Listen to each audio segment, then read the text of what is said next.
will sometimes feel like a battle. The punches, the hooks, the kicks will all come in the form of challenges, obstacles, and failures in order to break us down. But in the end, if you stay in the arena and learn from your past battles, at the end of each round, you will still be standing. After all, in order to rise from your own ashes, you first must burn. Good afternoon, fellow Toastmasters and respected guests. My name is Antar Khan, and I will start with a little story. Way back in 2004, there was a man, an established banker, with a happy family and a lot of career prospects. He was dedicated, hardworking, honest, a loving husband, and more than anything, he was a wonderful father. But one cursed day, his life turned upside down when he had to give up his job as well as his career. That day he came back home to his wife and 2 daughters with just 452 taka in his pocket.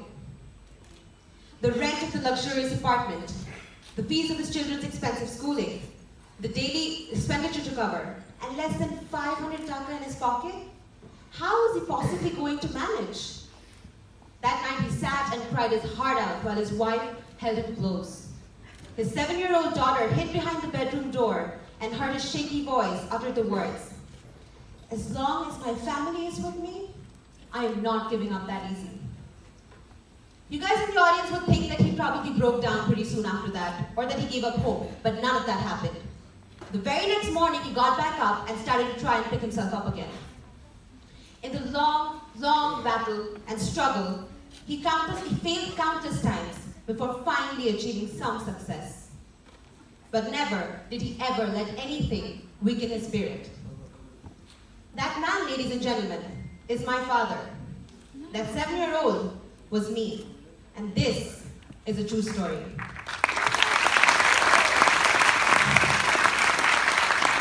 All of you in the audience, can you think of a time when life tried to knock you down? Who was your toughest opponent?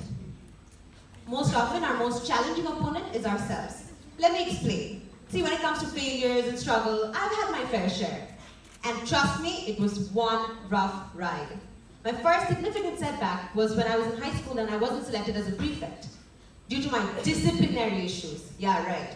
I worked hard for that position. I aced my interview and yet got rejected. I suffered the next hit during my college admissions.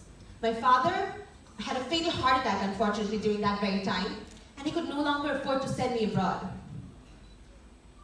I got into reputed colleges abroad with scholarships, and still, all I could do was watch my friends leave the country for their dream schools.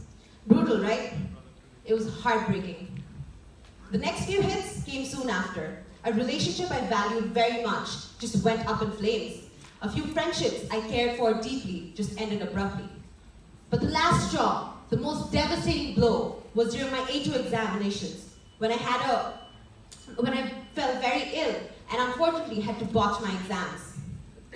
See, when we fail or lack in something, there are a few common things that we almost always do. We either blame others, or we make excuses, or we start loathing ourselves. In the summer of 2016, after all those ruthless hits, I did 3 of those things together simultaneously. That was when I hit rock bottom, when it felt like the weight of my failures was drowning me. When life knocked you down, who was that lifeline that you reached out to help you stand back up? Was it your family? Was it your friends? Or did you hold on to your faith? In my case, it was my father. See, among the many things that he has taught me, one very important teaching is that in life, we will not always succeed. And that is all right. We are meant to stumble and even fall at times. But as long as we grasp the lesson from it, we're still winners. With these words in my mind, I gathered all the strength in myself and got back up. Now, instead of looking into a mirror of defeat, I saw a window of possibilities.